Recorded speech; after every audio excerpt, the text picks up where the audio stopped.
You're listening to Spookzzz on 4ZZZ, and I am completely stoked to be interviewing the founders of the awesome Facebook page, Abandoned Historic Decayed Buildings. Thank you so much for coming in, guys. No worries. Thank you for worries. having us. So, how long have you been into abandoned buildings? I used to take him in his pram. Aww. Yeah, Aw. pretty much his whole life.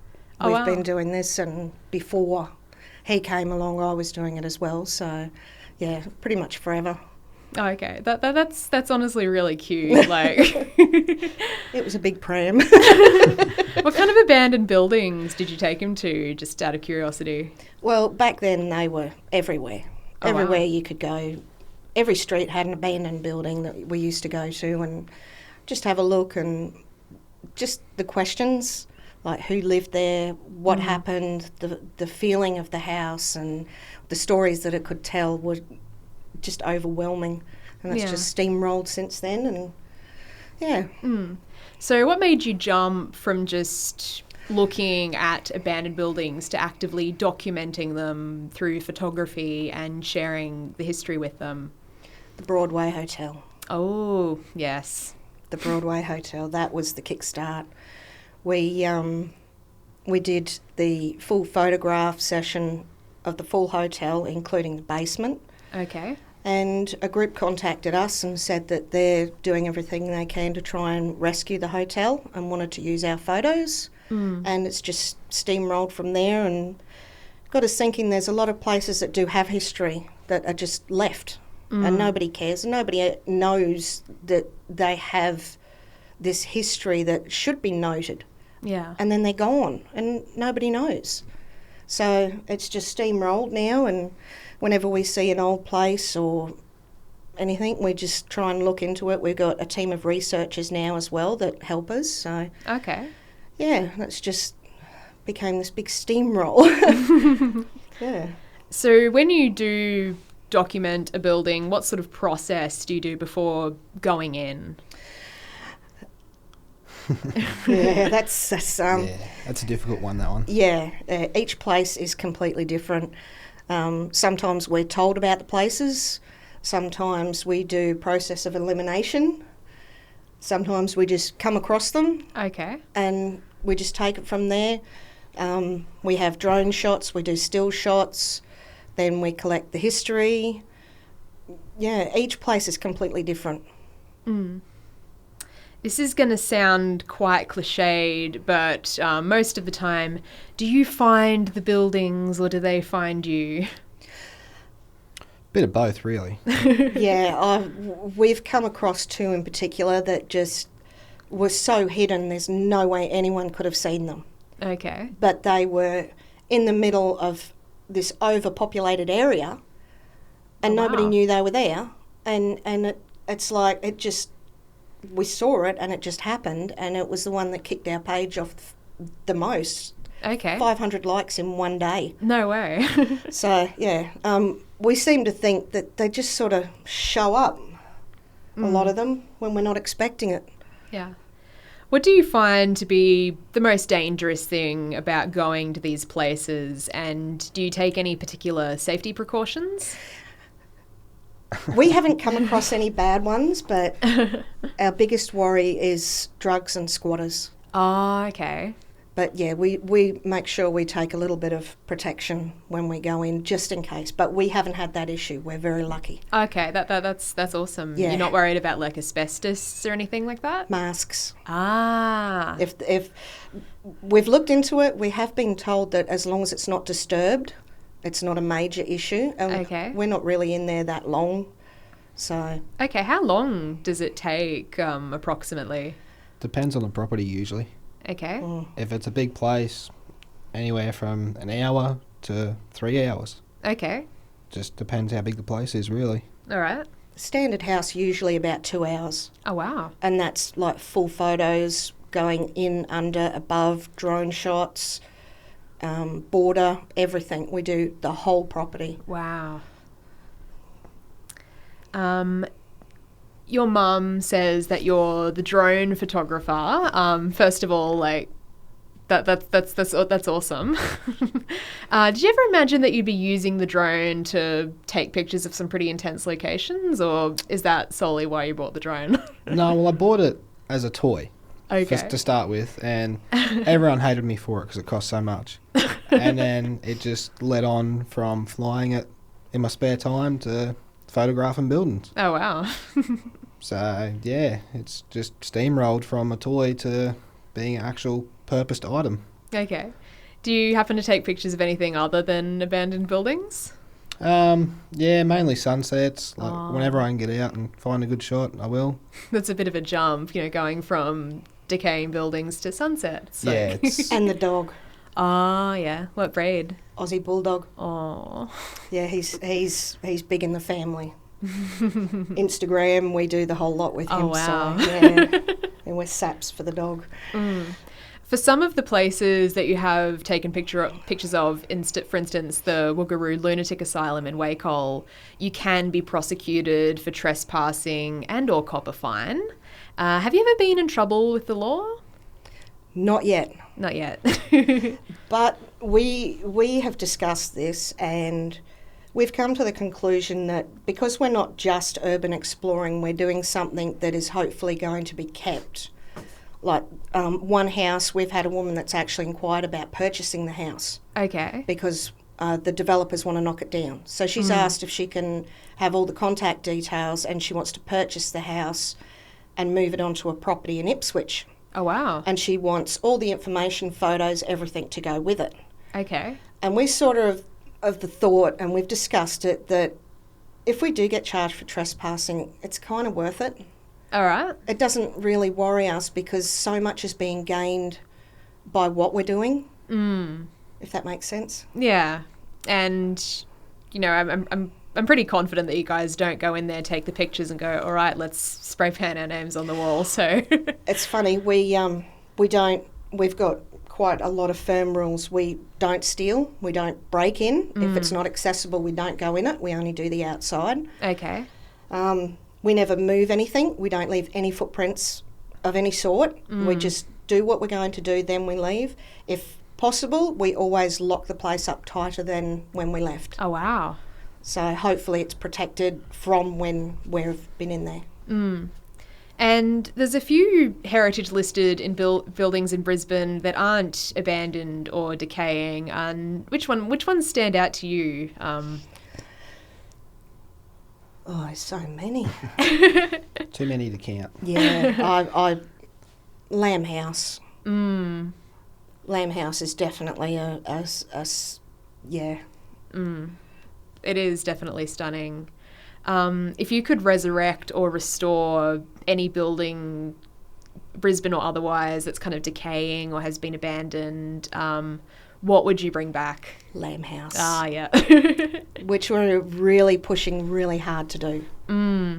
Yeah, in fact, with your documentation of these heritage listed buildings that have succumbed to the elements, like the asylum at Wacol, the Broadway Hotel and the Lamb House, what do you feel are the main deficiencies in how Queensland and the council, for instance, look after heritage listed sites?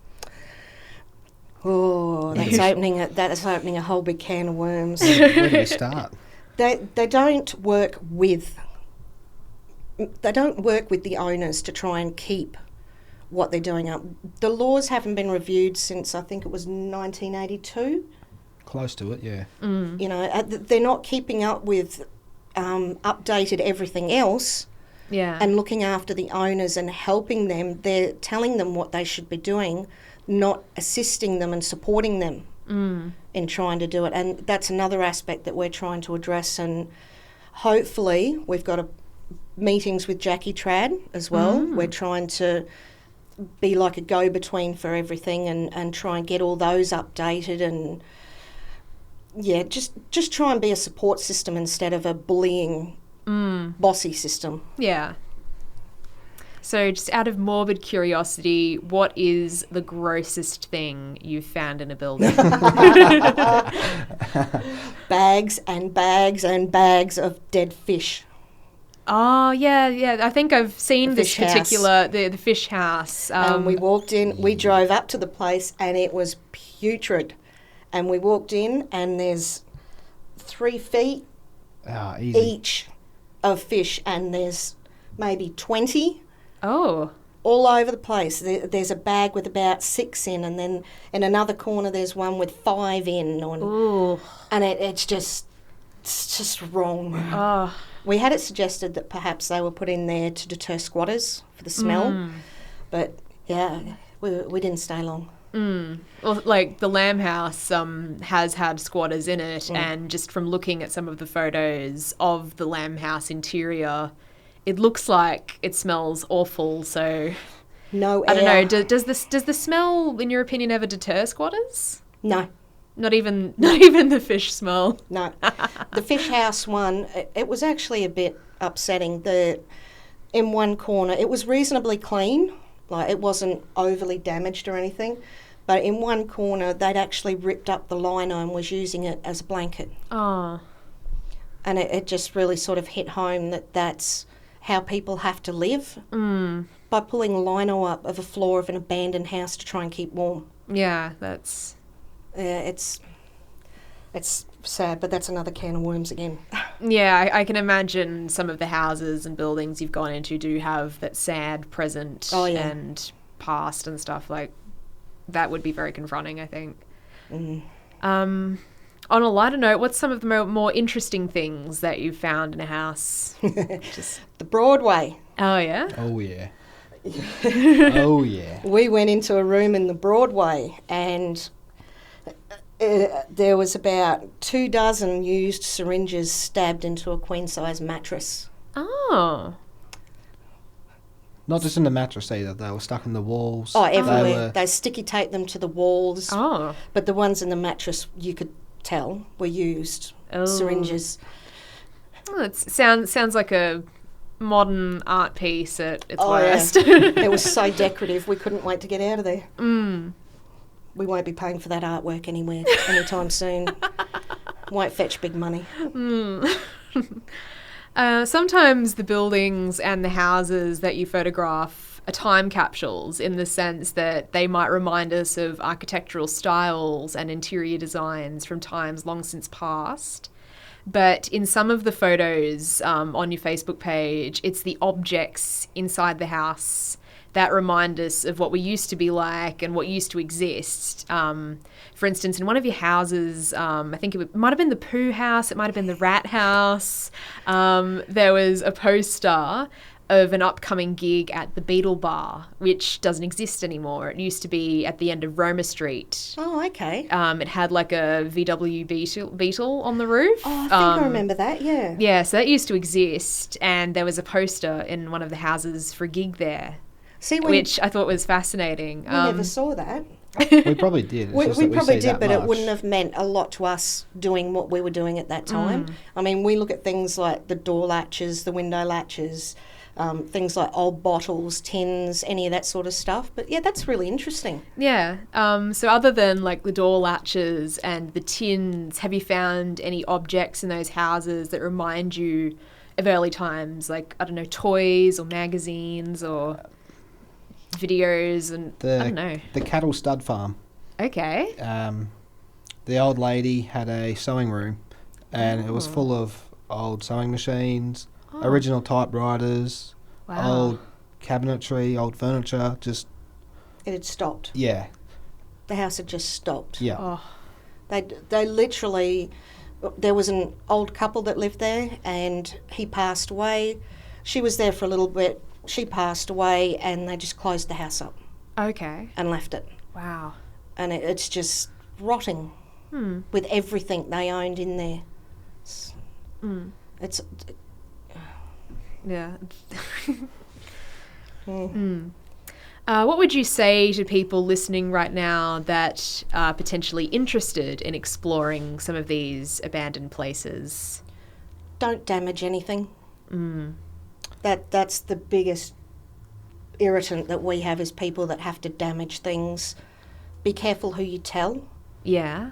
because there's a lot of people out there that do not want to do the right thing and we've actually come across one or two people that are like that. Okay. So you do have to be very careful with who knows where you're going and everything. Take heaps of water. Some of them places are so hot. Okay. Really hot Wow. because they're all closed up. Ah. Yeah. Be careful where you walk. And be careful, be careful where I've you learned that the hard way. Closed-in shoes. closed-in Yeah. shoes. Walk on the main beams. Don't walk on the floorboards. Okay. Yeah. Okay, so your Facebook page is focused on Brisbane, Ipswich, and that kind of surrounding area. Would you ever take this to other places in Australia, and if so, where? We've been down to Nimbin. Oh. We actually did a Nimbin trip, but we couldn't stay long enough to do too many. We came back and did some networking and found about 24 places, and we're intending on going back down there and doing a whole circle trip and then coming back. So Okay. yeah, we would love to travel and do it, even if it's just Queensland, but we are intending. I mean, there's only so many places in Brisbane, and eventually we're going to run out. Yeah. So we're going to have to, And it's not just Australia too. Singapore's on the list. Ooh. Yeah, Okay. some good ones in Singapore, so we're hoping to attack that as well. Okay. So yeah, big times. Yeah. Yeah. This is just kind of a very possibly vague question, but you've documented some of the big names like the Broadway and Lamb House, which I think anyone could immediately like look up and know where that is. Are there any of those big sites in Brisbane that you haven't looked at yet that you'd like to? There's the a animal couple. testing lab. Animal facility. Yeah, Oh, wow. the animal testing lab. Where? I won't Oh ask no, where it's that well was. known. It's very very well known. So Okay. It's well known, but it's locked up. it's Pretty tight. Ooh. and access is non-existent. So, but that is definitely one place we'd. Yeah. Ooh. Yeah. Apparently, the old dental building in the CBD on Albert Street, apparently that's not in use anymore. It's not decaying or anything like that, but just I saw on some heritage building page that apparently it's closed down, and a lot of people who went to it back in the day to get their tonsils out or something like that were like, oh, this place gives me the shivers just Oh, because really? I had my teeth out there. Like, There's an old morgue as well down near the river, but it's basically it's very small. It's very small. It's been Yeah. flooded like 20 times, and they've just sort of boarded it up and left it. So there's not a lot there, but we'd love to do a morgue. That Yeah. would be awesome to do a morgue. Yeah, see, I didn't know it was a morgue until quite recently. I used to ride past it every weekend on my bike with my dad when I was a kid, and I just thought it was like Just a power thing, Yeah. like where they just had like a whole bunch of power stuff. But upon knowing that it was a morgue, I was like, oh my goodness. Yes, yes. There's a lot of really, really interesting places, but the hardest part is trying to get access. We do try to get permission Okay. because we find trying to take the photos and everything, you can't really focus on what you're doing if you're thinking, oh, police are coming, or shh. You know. So we do everything we can to get permission to get in there. Okay. But yeah, there's just so many places that we could do around here. It's unbelievable. What's the likelihood that there is a decaying abandoned home in just any suburb in Brisbane? So if anyone listening to this right now in like, I don't know, Kelvin Grove or Wynnum or anything like that, just all across Brisbane. We found one on the way here. No way. Two actually. Two. Yeah. So we're doing that one on Saturday, but yeah, Ooh. that's what we'll just drive around and they'll just, oh, there's one there. Go back, look. Okay, that looks interesting. Yep, Okay. yep. We'll do that one. So what are the signs? So if you are driving around and like what gives away? Temporary fencing. Ah. Or boards on the windows. Yeah, temporary fencing, boards on the windows. We've learnt that people will live in nearly anything. Some of them we've gone past and it's like the back end of the house is 2 metres lower than the front and there's no boards. And one we went to on the weekend. Yeah, that was an accident. Yeah. one we went to on the weekend, and basically one whole room had collapsed, and they still lived in it. It's like, there's half the house missing. You could see through the house, and they still lived in it. So, yeah, we've learnt that just because it's an old house, it doesn't necessarily mean that no one lives there. Okay. Yeah, we learnt that the hard way. Okay. Just kind of my last question for you guys, based on what you guys did on the weekend. How many days a week do you devote to looking at old buildings? Every day. Every day? Every day we do this in some form or another, every day. Okay. Looking on Google, talking to people, talking with researchers. Every day there is something that we're doing with it, so it's full on. It's not just let's go and have a look at this house and put it on Facebook. It's nothing like that. It sounds phenomenal. Like, I've told my own mum, you know, there is a mother and son that does this almost every day, full time. This is our new hobby. It is incredible. It is so worthwhile, and to see people interacting with it, and they're so interested in it. It's like we've found something that nobody knew existed. That old house that's falling down the hill down the road. Well, you know, this person who was a famous poet in Brisbane, and he used to shear sheep out west, and he was the first person to do this. He used to live there. And then people are just absolutely amazed at what that little old building is all about. It's incredible. Yeah. Well, thank you so much for coming in and just sharing your experiences with us. Like, I honestly can't thank you enough. Like, it's any time. We love talking about it. Bit too much, really. Awesome. Yeah. Like, again, thank you so much. Like, it's been an absolute pleasure. No worries. Thank you for having us. No worries.